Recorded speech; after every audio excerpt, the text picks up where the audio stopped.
హ్రీంకారాసనగద్భితానలసికాం సౌహక్లీం కళాంభిప్రతీం సౌవర్ణాంబరధారణీం వరసుధాధౌతాం త్రినేత్రోజ్వలాం వందే పుస్తకపాశమంకుశధరాం స్రగ్భూషితాముజ్వలాం త్వాం గౌరీం త్రిపురాం పరాత్ ప్రగలాం శ్రీచక్ర సంచారిణీం. ఓం శ్రీ బెజవాడ కనకదుర్గాదేవ్యై నమః. శ్రీ దుర్గామల్లేశ్వరాభ్యాం నమః. చాలా మందికి కొన్ని అనుమానాలు ఉంటాయి. ఏమంటే మేము నిత్యం పూజ చేస్తున్నాం ప్రతిరోజు కూడా, అయినా సరే మేము కోరుకున్న కోరికలు తీరడం లేదు. ఎవ్వరు ఏ పూజలు ఏ రోజు కూడా చేయనటువంటి వాళ్ళందరూ కూడా చాలా సుఖంగా సంతోషంగా జీవితాన్ని గడుపుతున్నారు. మరి మాకొచ్చేసరికి ఇల్లు లేదు, స్థలాలు కొనుక్కోలేకపోయాం, అలాగే మా పిల్లలందరూ కూడా మంచి ఉద్యోగాల్లోకి రాలేకపోయారు, పెళ్ళిళ్ళు అనేటటువంటి కొంతమందికి బ్రేక్ అయిపోయినాయి. ఇలాంటి రకాల సమస్యలు. ఈ సమస్యల కోసమని మేము కొంతమంది జ్యోతిష్కుల దగ్గరికి వెళ్తే వాళ్ళు రెమెడీస్ పేరుతో లక్షల రూపాయలని మా దగ్గర నుంచి తీసుకొని హోమాలు చేశారు, ఆ తర్వాత పూజలు జరిపించారు. ఇవన్నీ కూడా జరిగినాయి. అయితే మరి మాకు ఫలితాలు ఎందుకు రావడం లేదండి అనేటటువంటి డౌట్ చాలా మందికి ఉంటుంది.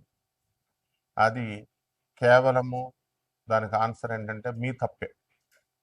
ఎలా అంటే ఎవరు చెప్పరు ఎవరు మంచి గురువులు ఎవరు చెడ్డ గురువులు. మంచి గురువు ఎప్పుడు కూడా నేను మంచి గురువుని అని చెప్పుకోడు, అసలు నేను గురువునే అని చెప్పుకోడు ఆయన.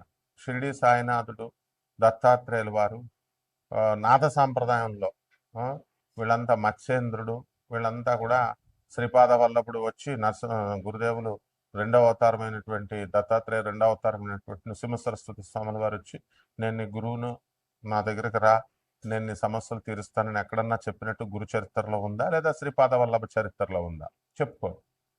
ఎవర్రా పబ్లిసిటీలు చేసుకుంటారంటే బయట ఏమీ లేనటువంటి వాళ్ళు పొట్టకుట్టి కోసం వచ్చినటువంటి వాళ్ళు పూజారులు, జ్యోతిష్కులు, సాధువులు, పీఠాలు ఆశ్రమాలు పెట్టి సాధువుల కింద ఉంటారు. వీళ్ళు ఎన్నటికీ కూడా ప్రవచనకారులు, వీళ్ళంతా ఎన్నటికీ కూడా గురువులు కాలేరు వీళ్ళు.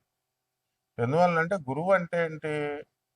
పరమహంస యోగానందుల వారు యోగదా సత్సంగ అధ్యక్షులు, గురుదేవులైనటువంటి మహావతార్ బాబాజీ గారి శిష్యులైనటువంటి లహరి మహాశేషుడు శిష్యుడు యుక్తేశ్వర బాబాజీ, యుక్తేశ్వర బాబాజీ యొక్క శిష్యుడు పరమహంస యోగానందుల వారు, వారి శిష్యులు శాంతానందగిరి గారు. ఆ శాంతానందగిరి వారు మా గురువు గారు, వైఎస్ఎస్ రాంచీలో ఉంది. వీళ్ళంతా కూడా మరి అన్ని ఆనంద మార్గ ప్రభాత్ రంజన్ సర్కార్ గారు, తర్వాత ఈ యొక్క రమణ మహర్షుల వారు, మాణిక్ మహారాజ్, వీళ్ళంతా కూడా కలుస్తూ ఉండేవారు. మరి వీళ్ళని యోగులు అనాలా, వీళ్ళని గురువులు అనాలా?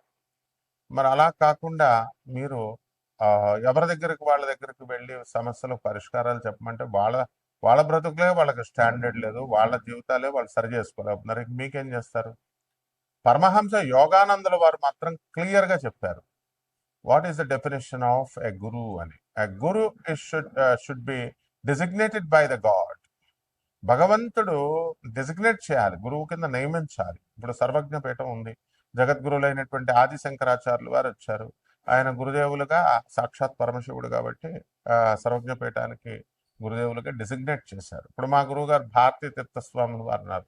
ఈ వాజ్ డిజిగ్నేటెడ్ ఇన్ 1989 ప్లాంటిఫ్ ని ఆయన ఆ సర్వజ్ఞ పీఠాన్ని అధిరోహించారు, వారు జగద్గురువులు. అలా అండ్ ఆ గురువు పరంపర నుంచి రావాలి. అంటే ఇప్పుడు మనం ఒక పూజ చేస్తాం, ఆ పూజ చేసినప్పుడు దానికి ఫలితము ఆ గురుమండల వ్యవస్థ నుంచి రావాలి, దట్ సిస్టమ్ నుంచి రావాలి. వీళ్ళకేమొస్తాయి? ఇప్పుడు వీళ్ళు మామూలుగా పాపం మీరు ఏదో దండం పెడతారు, వాళ్ళు కూడా పాపం ఏదో దండం పెట్టించుకుంటారు, ఆయురారోగ్యాలు ఉండాలని చెప్పి ఆశీర్వదిస్తారు, అంతవరకే చేయగలుగుతారు. కానీ ఆశీర్వాదం ఫలించాలంటే వాళ్ళకు వాక్ సిద్ధి ఉండాలి, సాధనా బలం ఉండాలి, డిజిగ్నేటెడ్ బై గాడ్ అయి ఉండాలి వాళ్ళు. ఇవన్నీ ఉండవు. కాబట్టి మన భ్రమలు మనం వెళ్తూ ఉంటాము, గురుగారు గురుగారు అని చెప్పేసి దండాలు పెడుతూ ఉంటారు, వెళ్తూ ఉంటారు. ఓకే, ఇట్స్ ఓకే, తప్పేం లేదు. ఎవరికి చేసినా సరే సాక్షాత్తు శ్రీకృష్ణ పరమాత్మకే చెందుతుందన్నారు, బాగుంది. దండాలు అయితే శ్రీకృష్ణుడు తీసుకుంటాడు, మరి రిజల్ట్ వీళ్ళు ఇవ్వాలి కదా, వీళ్ళు కదా మీకు హామీలు ఇచ్చి డబ్బులు తీసుకున్నది, హోమాలు చేసింది. కాబట్టి వీళ్ళకి ఆ శక్తి లేనప్పుడు ప్రగల్భాలు చెప్పినప్పుడు బుద్ధి లేనటువంటి మీరు విన్నారు. అందువలన తప్పు మీదనమాట. ఏం పరమహంస యోగానంద కనబడలేదా? ఆదిశంకర్లు కనబడలేదా? స్వామి వివేకానంద కనబడలేదా? రామకృష్ణ పరమహంస కనబడలేదా? ప్రభాత్ రంజన్ ఆనంద సర్కార్ ఆనందముక్తి గారు కనబడలేదా? పరమహంస యోగానందల వారు కనబడలేదా? వినరు మీరు. చెప్పినా వినరు. అండ్ ఏంటంటే ఒక్కసారి ఫోన్ కొడతారు. అక్కడ వాట్సాప్ ఓన్లీ అని మనం పెట్టినా సరే నాయన మీరు ఖచ్చితంగా ఫోన్ కొడతారు. ఫోన్ కొట్టి గురుగారండి ఇంకా గురుగారు బాత్రూంలో ఉన్నారో లేకపోతే ట్రావెలింగ్లో ఉన్నారో పూజలో ఉన్నారో కాలేజీలో ఉన్నారు నేను యూనివర్సిటీలో ఉన్నాము ఏం చూడరు ఇక మీరు. కొట్టేస్తే మీరు కొట్టేసిన టైంకి మేము ఎత్తేయాలి. ఎత్తేసి మేము చెప్పేసేయాలి. ఆ తర్వాత చేయమంటే ఇంక మళ్ళీ చేయడాలు ఉండవు ఇక. వాట్సాప్ పెట్టమంటే పెట్టడాలు ఉండవు. మంత్రాలు తీసుకుంటారు దాని ఫాలో అప్ చెప్పరు. ఫాలో అప్ చెప్పండిరా అంటే గంట గంటకు ఫాలో అప్ చేసి గురుగారు ఇప్పుడు స్టార్ట్ చేస్తున్నానండి తర్వాత రేపు స్టార్ట్ చేస్తానండి ఇయ్యా ఒక పరంపరలో వెళ్ళాలి. ఒక తర్వాత ఏమన్నా తిడితే అలిగేస్తారు. మీకు కావాల్సిన యక్షిణి మంత్రాలు యక్షిణి చీల్చేస్తుంది. యక్షిణి అంటే ఏంటనుకుంటున్నారు? ఈ యూట్యూబ్లో ఉన్నటువంటి యక్షిణి దేవతల గురించి చెప్పిన వాళ్ళు వీళ్ళకి ఏం తెలియదు. వాళ్ళకి యక్షిణి ఒక ఆత్మ అంటాడు, ఒకడు చచ్చిపోయిన ఆత్మ ఒకడు అయిపోయింది అంటాడు. వాడేమో సిద్ధి పొందేసిందని ఆ ఛానల్ వాళ్ళు ప్రచారం. మనం వెళ్ళడం మానేస్తే ఆ ఛానల్ వాళ్ళు ప్రచారం. ఇలా రకరకాలుగా ఈ యక్షిణి అనేటటువంటిది మలమూత్రాలు తినాలంటాడు ఇంకొక దౌర్భాగ్యుడు. తర్వాత రొమాన్స్ చేస్తుంది మీకు అర్ధరాత్రులు వచ్చి అని చెప్తాడు ఇంకొక రాస్కెల్. ఇదా యక్షిణి దేవతల గురించి చెప్పింది. వాళ్ళ పేర్లోనే ఉంది దేవతలు అని. యక్షిణి దేవతలు అని. యక్ష గంధర్వ కిన్నెర కింపురుష దేవతలు. వీళ్ళకి ఎందుకు ఈ సాధన కఠినమైనటువంటిది అని అంటే మనకి ఆ అవి చాలా మామూలు మిగతా దేవతలందరూ కూడా నువ్వు స్నానం చేసి చేయకపోయినా పూజ స్నానం చేసి చేసినా స్నానం చేయకుండా చేసినా వాళ్ళు ఏమనుకోరు. నైవేద్యాలు నువ్వు ఎలా చేసినా ఏం చేసినా శుభ్రత మడి మడి అని మడి బట్టలు కట్టేసుకోవడం కాదు. మడి అంటే ఈ మధ్య కాలంలో బిల్డప్ ఎక్కువైపోయింది. మడి భోజనాలు అంటాడు ఒకడు. ట్రస్ట్ పెట్టేస్తున్నాం మడి భోజనాలు చేసేస్తాం కింద ఉపన్యాసాలు ఇచ్చేస్తాం డొనేషన్స్ ఇచ్చేయండి. ఇక్కడ కాశీలో ఎవడో అనామకుడు వాడు ఎవడో కట్టేవాడు. అంతకుముందు అరుణాచలం గురించి పబ్లిసిటీ చేశాడు ఆయన. తర్వాత అందులో ఎవడో ఒకడో వాళ్ళందరూ డబ్బులు ఇచ్చారు. వాడు మాయమైపోయాడు. వాడు అక్కడ వర్క్స్ ఏం జరగల. Is the way. తర్వాత ఇంకొకడు మడి కట్టుకుంటున్నామండి, మడి పూజల్లో ఉన్నామండి, మడి భోజనాల్లో ఉన్నామండి. ఇవన్నీ బిల్డప్లు చీరేస్తుంది యక్షిణీ దేవత. యక్షిణీ దేవత ఏంటంటే మనకి కోపం అధికంగా ఉంటుంది. At the same time very disciplined.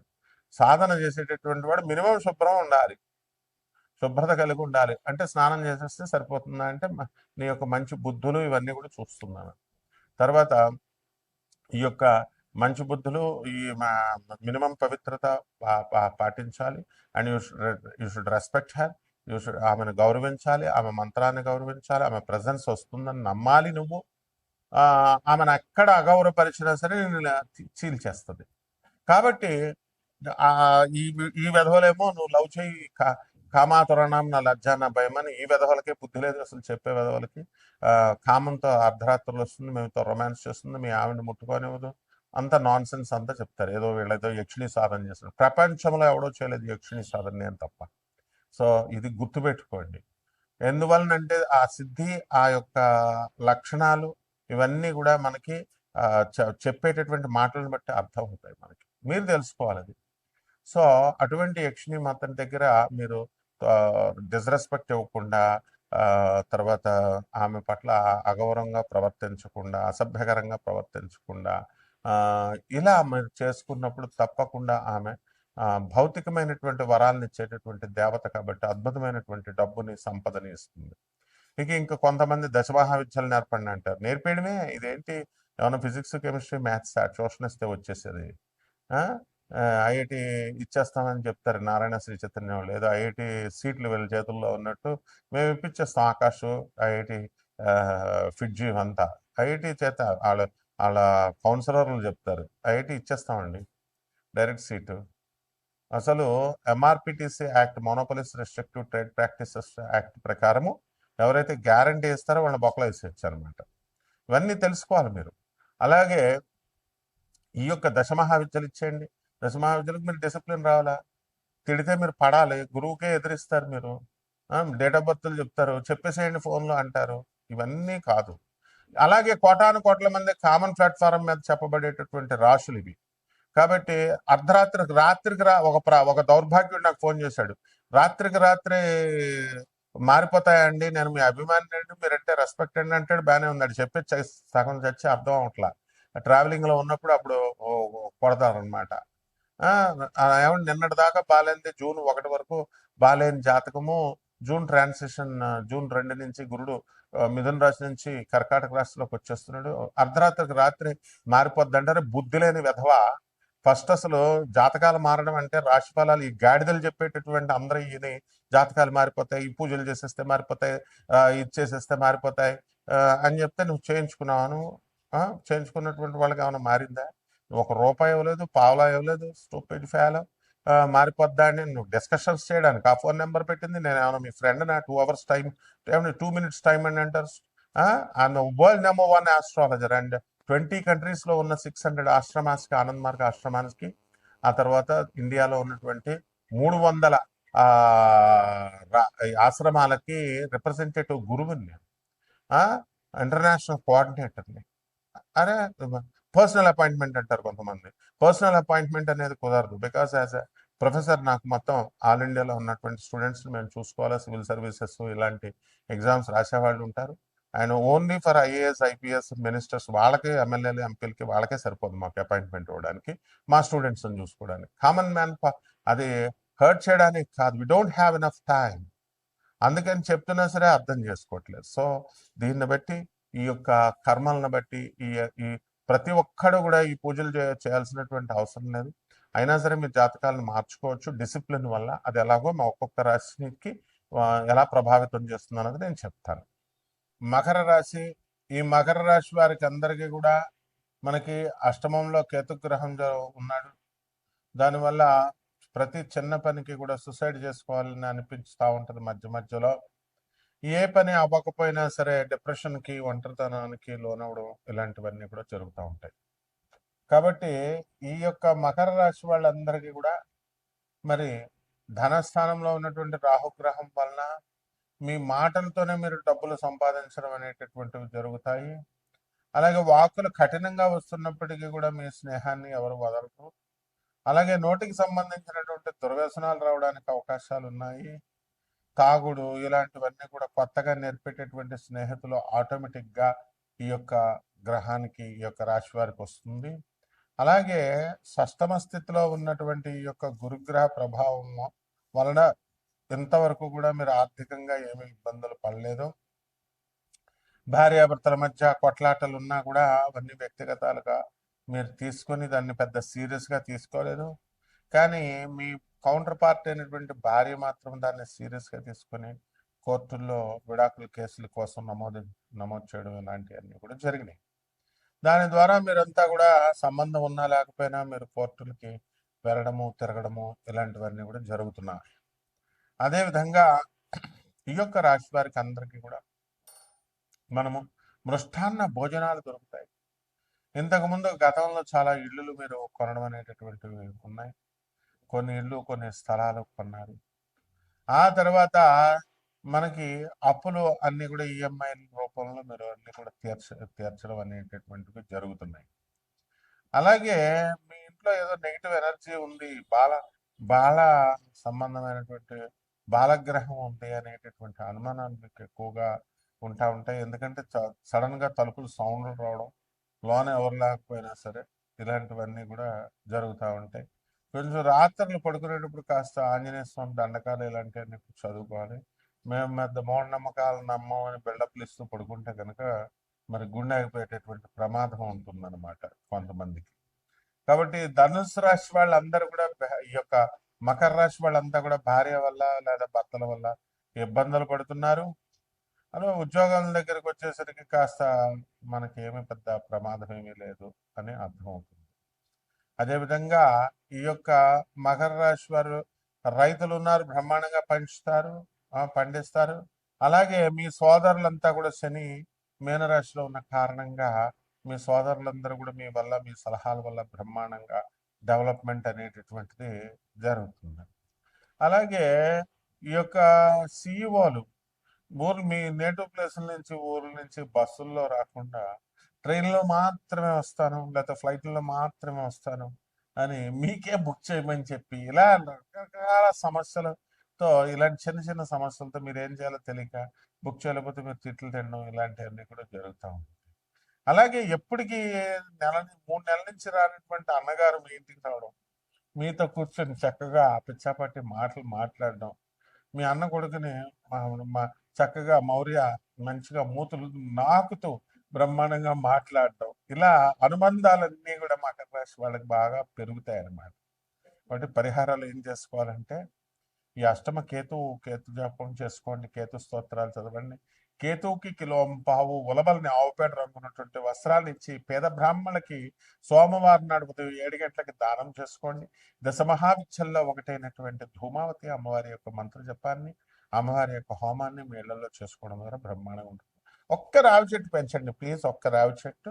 అది మీ జీవితాలని మార్చేస్తుంది. రావి చెట్టు లేకపోతే మాత్రం మీకు మటాష్ చెప్తున్నాను, అందులో డౌట్ లేదు. ఎందుకంటే దేవతా వృక్షాలని డిఫారెస్టేషన్ నరికడం కాదు, ఎఫారెస్టేషన్ చేయాలి. అప్పుడే మీకు గ్రహాలు మారుతాయి నాయన. కాబట్టి ఈ యొక్క పెంచకూడదు ఈ చెట్లని, లేకపోతే పాలకారి చెట్లు ఇంట్లో ఉంచకూడదని నరికేసిన మీ పూర్వీకుల్ని శపించేసిన ఈ చెట్లు. కాబట్టి రావి చెట్టు జపం చేయండి. రావి చెట్టుకు మీరు ఇంట్లో చక్కగా తెచ్చుకోండి, కుండీలో వేయండి. ఆ తర్వాత తులసి చెట్టుకు పూజ చేసినట్టు పూజ చేయండి. ఆ తర్వాత తీసుకెళ్ళి కొంచెం పెద్ద అయిన తర్వాత బయట వెద్దరు కానీ దానికి నీళ్లు పోస్తూ డైలీ పెంచాలి. ఇలా చేసినప్పుడు మాత్రమే ఒక్క రూపాయి కూడా ఖర్చు కాకుండా మీ దోషాలన్నీ తొలగిపోతాయి. శుభమస్తు.